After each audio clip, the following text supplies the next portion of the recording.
Yeah, well, I'll keep it going because patience is definitely what I'm all about, right? Like you see behind me, when we built Tetragram, it was built for patients by patients. And so my whole goal was to help that patient feel comfortable utilizing cannabis because when they go into a dispensary now, I mean, they got a sea of products to choose from. I mean, it's really a Walmart selection.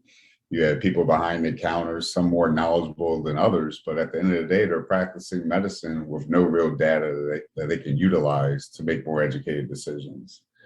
And so again, that's why we wanted to create Tetragram because we understand that if that patient goes out of that store with the wrong recommendation, chances are they're going to have a negative effect.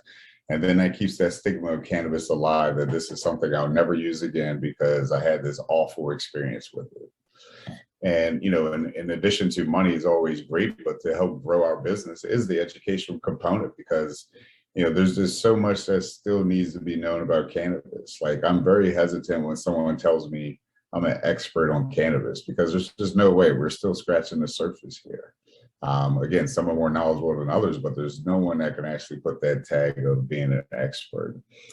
Which is why I really dive into deep the medical side of research with cannabis because unfortunately, since it's still federally illegal, we're not going to get any of that grant money in order to get these off the ground. So a lot of these projects that we're involved in, they're lost leaders. We don't generate any revenue from them, but it's all about the greater good of putting out this type of data that can help inspire this industry to move in the right direction.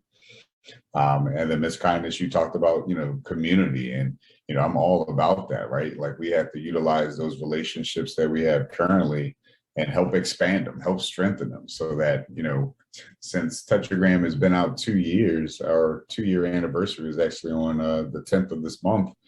We have 150 plus dispensary locations that promote Tetragram, countless brands and medical providers that promote Tetragram. And so, further driving those relationships so that we can expand upon other regions and other markets. And, at the end of the day, we're all in the same fight together, which is educating the consumers so that they can see this benefit and get away from prescription pills. But it does require, at the end of the day, patience.